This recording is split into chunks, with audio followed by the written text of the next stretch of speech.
If you don't have good morals, there's no way your children will have something to learn from you. Don't jump faster than your shadow. Don't, please. You should not go with the trend. You go with what is morally sound. How can people describe you? Describe you to be dubious in this evolving world? I shouldn't be the one that will now say, because somebody else is not doing the right thing, I will not do the right thing. Leadership is by example. You cannot lead us when you're not doing the same thing. If you don't want to try to do the wrong thing, don't do the wrong thing. Try as much as possible to impact our youth positively. So it is left to our government to be the one who is at the forefront of obeying the law.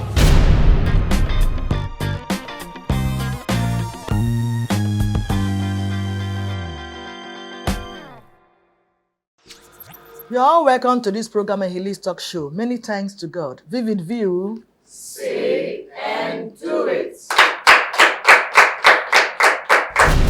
The business world is becoming an idea war. Say something, somebody. My name is Omoyeni Michael. The business world is becoming an idea war. This implies that the current global business trend has brought about competition, innovation, and creativity to business environment. My name is Ogenesunwe. The business world is becoming an idea war. Ideas are the raw materials for solving problems. And as a businessman, you must have ideas that evolve with every phase to maintain market presence. It therefore means that the fresher and more productive your ideas are, the more you dominate your market space. Thank you. My name is Grace Williams. The business world is becoming an idea war. It simply means the current business affair is now competitive and creative for sustenance. My name is Peace Benedict. The business world is becoming an idea war. In order for you to stand out and thrive in the business world, you need to be creative and never stop being innovative. Thank you so much for your contributions. The business world is becoming an idea war. As a young person, what are you waiting for? Don't be left behind. Be creative. Come up with something new, fresh ideas. You can as well leverage on one that's been in existence and make something different from it. For instance, we're in rainy season now, or rainy period. You can come up with this raincoat, this rubber raincoat. What we have in existence is one that cannot cover the foot. You can come out and make yours become like an overall that engineers wear that can cover the feet. While you make where you step on to be thicker, so that when one wears it, it will cover both the shoes, different sizes. I know that when somebody puts it on to go to work, no part of the body will be touched with water. I've sold idea to somebody. Whoever catches this idea, remember to pay honorarium to Healy's. All right, we'll continue further. We'll go straight to today's discussion.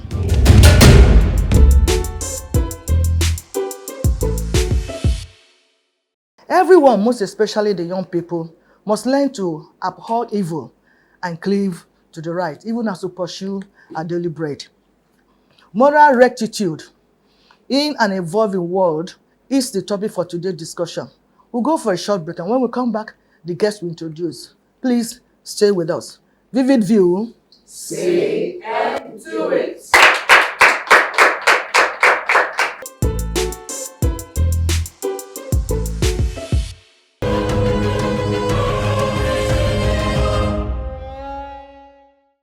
Welcome back. In case you're just joining us, the topic again is moral rectitude in an evolving world. And with me in the studio is a public speaker and a clergy. Let's make welcome Pastor Dolly. Vivid View, Say and do it. Before discussion proper, please follow us. Our social media handles are displayed on the screen. Pastor Dolly, you're welcome again. Thank you very much. So without wasting more time, maybe we just have your definition and perspective of this subject matter. Moral rectitude in an evolving world. Evolving world means a world that is changing, a world that is progressing, a world that is having things just changing generally. So moral rectitude in such a world refers to the state of being morally correct and upright in character and behavior. It signifies a strong commitment to ethical principles and consistent display of honesty, integrity, virtue in one's action. Thank you. She has already told us that moral rectitude can also be called moral integrity. And integrity is something you cannot take away from. Whether the world is evolving or not, people need to have their integrity. And so, how can people describe you? Describe you to be dubious in this evolving world, or describe it for what you can add positively to change the world, to become what the world wants it to be and better for every one of us? That is the question I want you young ones to always answer. I have often say from this platform that young ones should right the wrongs from the elderly ones. But I'm afraid what I'm seeing, you young ones are even going to be worse. Because where a 15-year-old boy will be struggling to drive a car, I don't know. I thank that man, if you recall, last week in social media, that bought a car and came to showcase to the parents. The father sent him away. Say, how? 15 years, send you to school. Where do you get money to buy a car? It's in social media. I don't know where any of you that saw it. And I comment and say, kudos to that man who does not want to be carried away with things of the world. How can a 15-year-old boy buy a vehicle, expensive vehicle? How? What did he do to get that? So integrity matters. That man displayed integrity to say, no matter how hungry I am, even if I'm a rally bicycle, I will not take that motor that is, or that car that's ill-gotten. The money to purchase that definitely is ill-gotten. So that's what we are discussing. All right, thank you, Pastor Dolly, for that. What values should one hold so dearly in maintaining integrity? I believe that every one of us, when we are growing up, we have values that were instilled into us. And some may have missed it. Maybe their parents didn't even have the value, so they were not able to instill such values in them. But the law of the land has already given us what is values. It's just like when you were talking just now, you talk about a 15-year-old child, I want to use the word, was a teenager, child, yes, buying a car, and the father refusing to accept the car. Even that buying a 15-year-old boy buying a car is even contrary to the moral standard of our constitution. Exactly. Because a 15-year-old child, by our law, cannot drive a car. So that is already out of character for what a 15-year-old boy should aspire to be or whatever. So moral values would be those values that we can find even in our constitution, and those values that our culture, some of us that are religious, that are people of faith, our religion, our faith teaches us that, look, when you do things like this, there is integrity. Because when we say rectitude, we're talking about integrity. So every morals that has to do with integrity, those are the moral values that we should hold on to. And we know them because we have conscience. We know those things that are right. We also know those things that are wrong.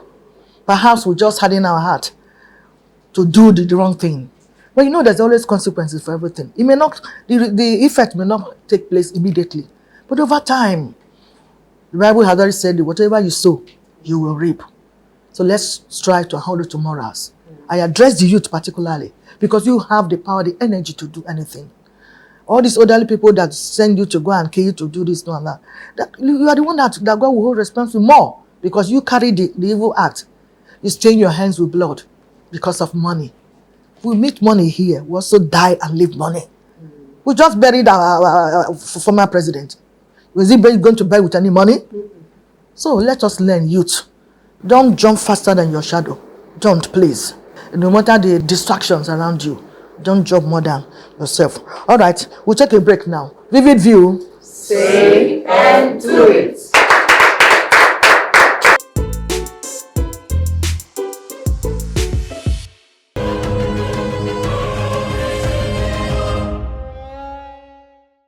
Welcome back. We are still discussing moral rectitude in an evolving world.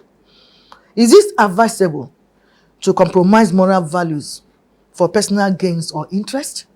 When you compromise your moral values because of your interest, you see, there's this saying that whatever goes around, we always come around. You see, when you compromise your integrity because you want to get something now, a time will come where the consequence of your action will come back to you and it will lead to regret. So compromise should not be a thing near us at all. We have a way, a character, a behavioral system that we have that is the good one, that is morally sound. We must hold on to it no matter what. Yes, we can see others that are compromising, that are not holding on to it. We shouldn't take it as, okay, the other person is doing it, why can't I do it? The other person is doing the wrong thing, why can't I do it? That is the reigning thing. No, it should not reign when it has to do with you. You should not go with the trend. You go with what is morally sound, what will display your own integrity. You can decide to stand out of the crowd. Every other person can be doing it. You stand out of the crowd. When you stand out of the crowd, you will be noticed for standing out of the crowd. And somewhere, someday, it will still come back to you. The benefit of standing out of the crowd, not joining the crowd to do the wrong thing. No, you should not compromise for any reason. You know, one of the reasons why people tend to compromise is that they see their counterpart who is doing wrong and they feel the person is prospering. He's doing well. Look, I know how this person got this money, but he's enjoying himself. Why can't I? That's exactly what you just mentioned now. That should not be something that you want to emulate. Emulate good things, not bad ones. Even if you feel that person is enjoying at that moment, his life or her life is going to be short-lived. Definitely. It's going to be for a while. There's somebody when we were growing up, we heard of Ezego. He was having money then, but he has agreed that he's going to die around 30 years. And for 30 years, he's gone. So what happens? And he could have as well made that money by not compromising, by not doing the wrong thing. If he had accepted to go through the process, after 30, which he died, he could have made it and still live 100 or whatever, yeah. So please, do not compromise for whatever reasons. Be yourself all the time. Then should moral codes change over time due to circumstances? Well, I want to look at it in two ways now.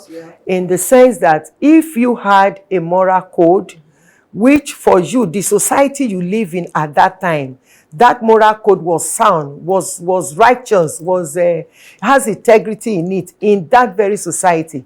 Now you relocate to another society that doesn't see that as a moral code that is good enough for their own society.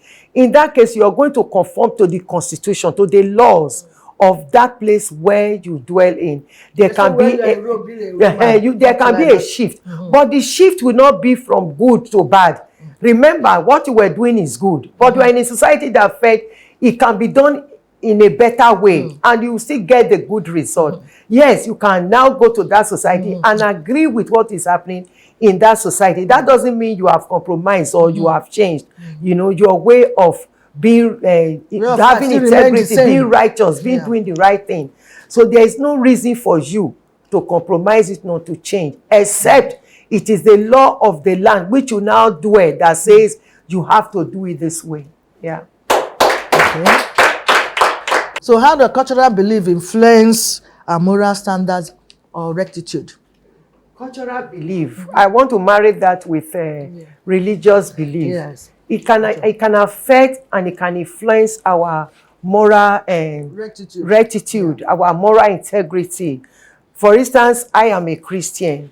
There are things that maybe my tradition as an Edo woman, a Benin woman, there are things my tradition allows, but because of my religion, I conform because I chose to be a Christian. I was not coerced. I was not forced into. The day I became a Christian, I've agreed to align myself with what is done biblically. Exactly. And so because I've aligned myself with that, I will have to go with what is done biblically. That doesn't mean that I'm a bad person. I'm a bad person when it has to do with my own traditional as an Edo person or whatever, or custom as an Edo person. So I think in that sense, that can also influence your moral value, your traditions, your customs, your tribe, wherever you come from, your nationality and all that. So you have to get yourself aligned consistently with those moral values that are nice. There are moral values. For instance, when I was growing up, my mom used to say that maybe when I sit down as a girl, and maybe my cloth is not below my knee, and she would say when a woman sits and her lap is seen, she's committing fornication. Already. Already. Even without doing it. Even without doing it. So that gave me that moral strength, to always dress and make sure my clothes is below my knee, so that I will not expose my laps down. So that was a culture that, and even as a Christian, I still carry that, because it agrees with each other. That's true. So I think basically it's just to make sure they all agree with each other and always get the best out of both. Get the best. Don't take the wrong one. Get the best out of both. Yeah. Yes, I would say do away with all negativity. As far as moral is concerned, do away with negativity and always get the best, as she said. All right, how can the institution of learning and religious bodies promote moral behavior? That is the school now, yes, and then the church, a mosque, and how can they now promote moral behavior? I don't know whether I should use this as an example. I had a child that was in a Covenant University. I think I'm free to talk about this. Yeah, why not? And I discovered that in their school, they have the way they dress. The girls, the boys, they have a way they dress. Even their haircut. Even their haircut, the school controls that to a very large extent. That school instilled in them moral values. And another thing I see about that school, I'm not making any case for that school. I'm not advertising them. But I'm just saying something that I know about them, I discovered that these young men that came out of them, one other thing they have this mindset of not waiting for somebody to give them job. They want to do something for themselves. They're creative on their own. Yes. So I believe to a very large extent, they've been able to put that into them, and it is helping them today. So every institutions of learning, they are mind builders. They build minds. Whatever they put into the mind goes a long way to affect what that mind becomes in the future. Because whatever anybody does on the outside, first it goes through the mind. He will process it in the mind before he can put it forth. So if that mind that is processing it is not well built, it's not well informed, it's not well cultured, that mind will come out and give something very wrong to the society. So the government, the institutions of learning, right from the kindergarten, they must try as much as possible to build something in them. And I also want parents to cooperate with them, because there are parents that maybe their daughter carry names, feast names to school, and the school say, no, you cannot enter school with this. They go to fight the school. Why would you tell my daughter how to dress? Why would they not tell your daughter how to dress? When you took your child to that school, you decided, you agreed that particular school, you are going to submit to the rules and regulations of that school. So you must submit to the rules and regulations of that school. Where there is no rule, where there is no regulation, the people just perish. The people are destroyed. Every school must have rules and regulations that they stand on, that the student must obey. And as the parents are bringing them to that school, let them know, make it very clear to them. Your child is coming to this school. These are the rules. These are our moral values in this school. If your child is not ready to abide by the moral values in this school, take the child to other school. Take the child to the school where she have freedom to do whatever she wants to do. Exactly. Thank you so much, Pastor D, for that comment you made. Our mothers particularly. You think you're doing well to your daughter by allowing them to be stubborn, or to disobey the school rules. You're not doing well to that child. So please, if you know you will not compromise, if you know you will not adhere to the school rules, don't take your daughter or your ward to that place. And you going to school to file schools, to file teachers and file law because they correct your child. You are doing so wrong to that child. And by the time you allow that child to grow and grow more wings, you'll be the one to suffer it at your old age. That child will not even have even single respect for you as a mother. But you thought you are doing her a favor. So please, let's do the right thing. This mother we're talking about is not only religion, it's also parents. And also churches continue to preach about morals. They do that.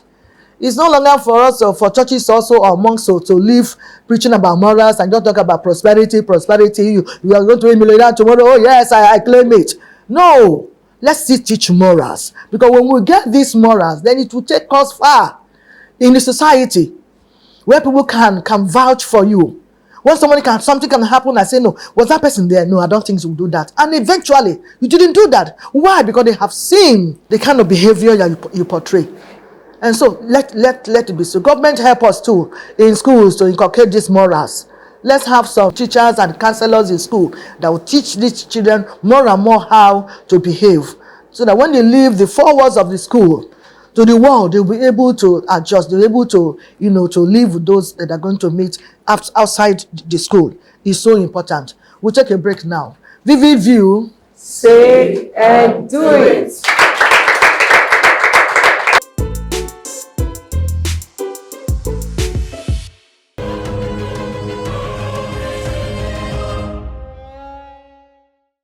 Welcome back. We are still discussing moral rectitude in an evolving world.